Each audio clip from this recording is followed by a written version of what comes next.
Now, listen carefully and answer questions 1 to 7. Registrar's office, this is Pam. Yes, hello. I'm calling about enrolling to study at the university. This is the right number? Yes, this is Mitchford University admissions. What would you like to know? Well, basically I need to know what I have to do to be enrolled as a student. You see, I'm currently studying education at another school. I've just finished my first year, but I'm not really enjoying it. I think I'm more interested in accounting. My dad teaches maths, so I thought it might be a good choice. Well, better than business anyway. Okay. Have you received a registration pack? No? How can I get one of those? Well, you've got to have one to register. You can enroll at the university at any time after you receive a registration pack. These are usually available from September for first-year and transferring students, and from November for returning students. On the basis of the information contained in the registration pack, you should attempt to make a firm choice about which courses to study before completing your form. I see. So I've only got a month to get my registration pack in. Can you send me one? Sure. If you are close to a high school, the registration pack and university prospectus are available from the Careers Advisor. Would that be helpful? Well, the closest school's too far away and I haven't got a car. Are there any other ways you can send it to me? Well, for prospective students who have already left school, the registration pack and prospectus are available from the university information line. But that might not be of help for you? No, not really. I'll tell you what. Why don't you give me your contact details and I'll send a pack out to you. At least that would be a start. Okay, sounds good. Right. Firstly, what's your name? Richard Dreyfus. That's Dreyfus. Your address there, Richard? Unit 12, 15 Sportsman Avenue. That's Sportsman, Mermaid Beach. 4554. And your telephone? Yes, I won't give you my home. Mobile's best. 0414. Hang on a minute, I don't call myself usually. I think it's 0414 658 339. Yes, that's it. Okay, now, do you have email? Yes, I do. It's Dreyfus, my last name, at igo. That's IGO.com. All lowercase letters, of course.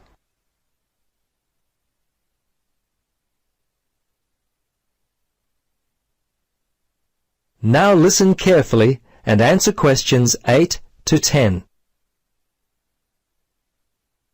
Okay, that looks fine. Now, do you have any questions for me? Yes, I've got a friend who is interested in studying at the university. I'm not sure what would be best, the best way for him to register. Can you give me some suggestions? Sure. There are 3 ways to register. Option 1 is telephone registration. Before you telephone, fill out the registration form included in your pack. This will ensure you have all the information that you require. The number is in your registration packet. Don't forget to hold on to a copy of your registration form for future reference. Yep, okay. Option 2 is registration by post. All you have to do there is complete the relevant sections of the registration form and post the completed form together with all documentation required in the envelope provided. All right. The third way is to simply come in. Visit the Student Information Center in the Information Services building, and your friend will receive personal assistance on how to complete his forms. Thanks very much. You've been most helpful. You're welcome. Good luck with your future studies.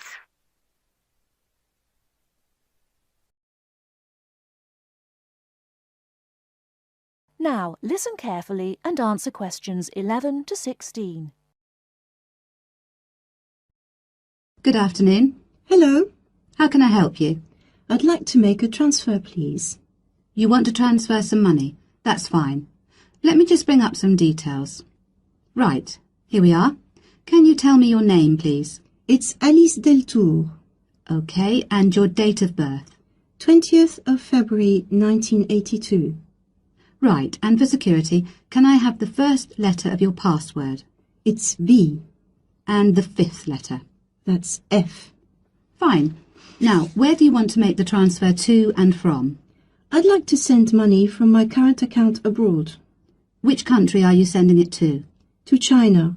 My boyfriend is on holiday there, and he's run out of money. Oh dear. China, okay. Now, there are several ways to do this. We can do it by credit card, by electronic transfer, by cheque or by banker's draft. I'm not sure. What's the best way? Well, that all depends. The simplest way is by cheque, really. I just write the cheque and send it. Yes, but it can be very slow and take a long time for the money to clear, between 3 to 4 weeks. How soon do you need the money to get there? I'd like it to get there in the next couple of weeks. So really, sending a cheque is going to be too slow. Yes, I think so. Let's look at electronic transfer then. This usually takes between 2 and 5 working days. That's 2 to 5 days. Working or business days. If you send it on Friday, it will get there the following Friday at the latest. I see. That's much better. Yes, but we do charge a fee for this. We charge a flat fee of £21, and on top of that, the receiving bank may charge a fee, and an agent may also charge you for transferring the money between banks. So, how much is it altogether? We can't give you an exact amount. You need to check it with the receiving bank and any agents that they use. I see. Also, you can send it in sterling or dollars from here, but there will be an additional fee depending on the exchange rate when you convert it into renminbi. So there will be another charge too? I'm afraid so. Does it make any difference if I send it in dollars or sterling? It could make a difference according to which currency has the best exchange rate. The other difference is this. If you send dollars, the amount goes through the US clearing system. We send the money to our branch in London. They then send it to our branch in New York, and the New York branch sends it to the bank in China. It goes all around the world then.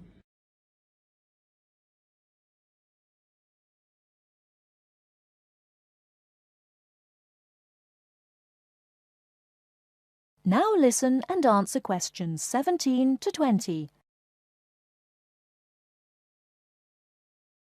What about if I send sterling? In that case, we send it to our branch in London. From there it may go directly to China, unless the bank in China has an agent in London, in which case we transfer it to the London agent, and they send the money on to China. So how do I proceed with the transfer? OK, first we'll need some details about the beneficiary from you. The who? The beneficiary, the person receiving the money. OK, what do you need to know? We'll need the full name of the beneficiary and their account number. OK. You need to tell us the name of the bank in China and the address of the branch. We also need the bank's sort code and the SWIFT number. What's a SWIFT number? Basically, it's an interbank code. It helps banks identify each other through a unique code number. OK, and that's spelt? SWIFT, SWIFT. And the final thing we need is the reason for sending the money. You need a reason from me? I just told you my boyfriend's run out of money. Well, we don't need a reason. The receiving government needs to know why the money is entering the country, and we have to be able to tell them. OK, so from me you need the bank's name, the address of the branch, the sort code and SWIFT number, the beneficiary's name and account number, and a reason for sending the payment. Yes, that's correct. OK, so I'll check these out and come back to you with them so we can go ahead with the transfer.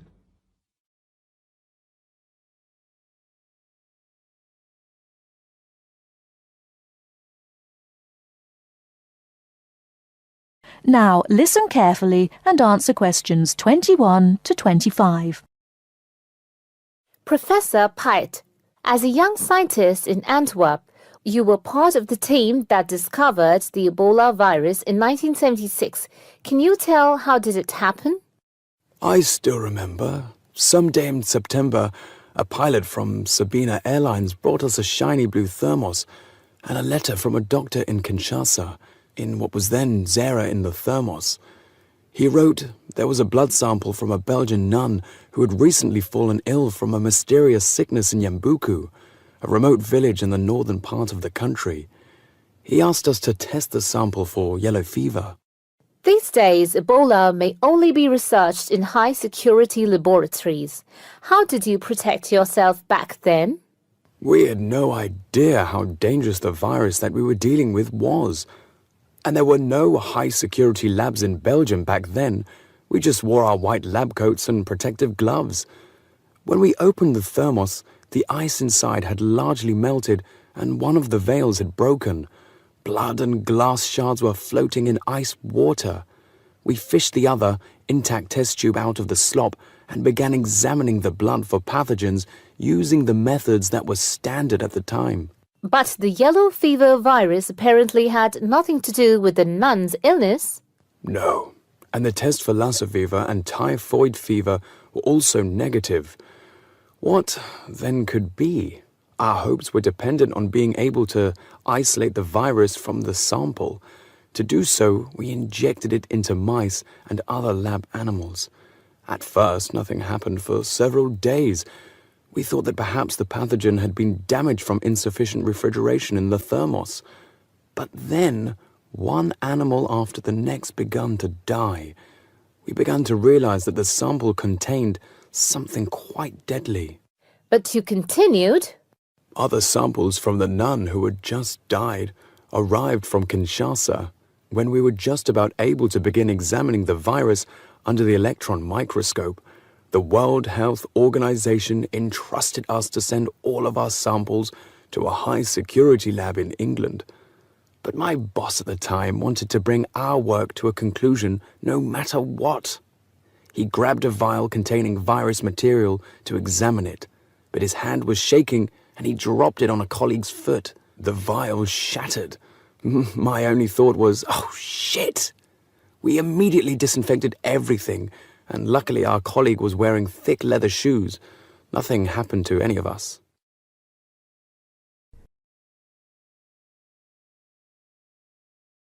Now listen and answer questions 26 to 30. Were finally able to create an image of the virus using the electron microscope.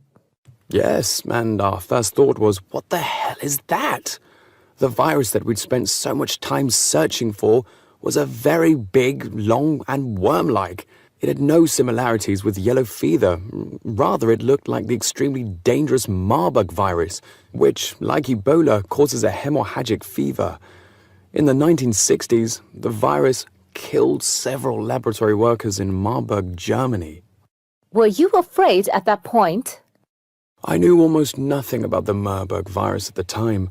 When I tell my students about it today, they think I must be from the Stone Age. But I actually had to go to the library and look it up in the Atlas of Virology. It was the American Center for Disease Control which determined a short time later that it wasn't the Marburg virus, but a related unknown virus.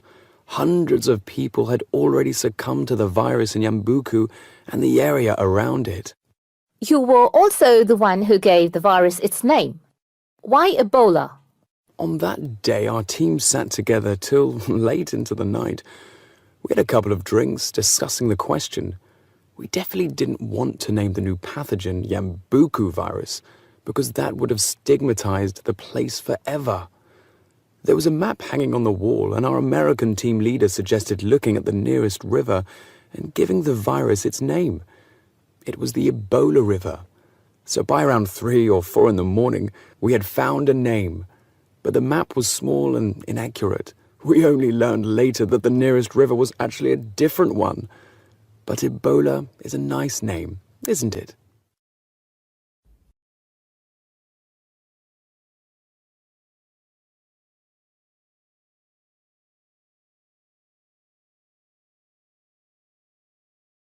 Now listen to the tape and answer the questions. Anne Bonny was one of the 2 most famous female pirates. She sailed on the crew of Calico Jack Rackham. Anne was romantically involved with Calico Jack, but she could be counted as none the less as fearless as any other pirate. She was born in County Cork, daughter of an attorney and his maid. The lawyer left Ireland in disgrace, but found fortune in the Carolinas. There, he amassed a fortune and bought a large plantation. A ne'er-do-well pirate sailor, named James Bonney married Anne in an attempt to steal the plantation, but Anne's father instead disowned her. Bonney then took Anne to the Bahamas, where he turned informer to Governor Woodes Rogers, turning in any sailor he didn't like as a pirate for a handsome reward.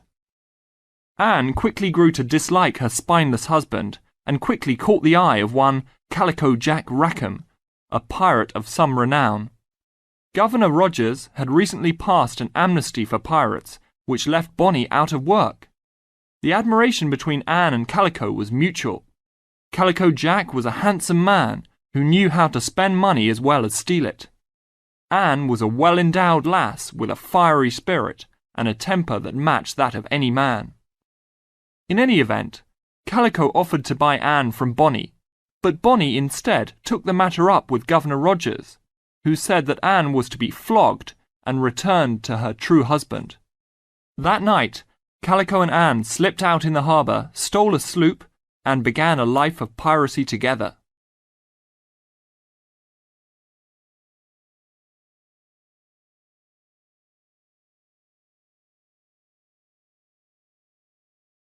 Questions 36 to 40.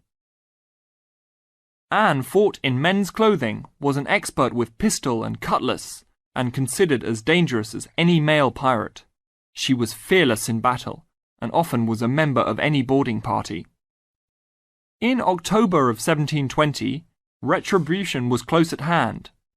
The governor of Jamaica, hearing of Calico's presence, sent an armed sloop to intervene and capture the captain and crew. Calico's ship, Revenge, was caught by surprise, and much to Anne's dismay, the pirates fought like cowards and were taken far too easily.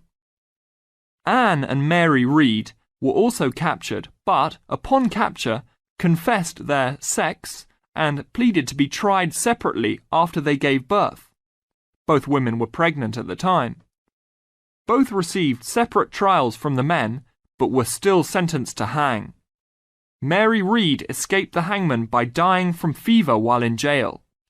Anne, however, received several stays of execution before mysteriously vanishing from official records.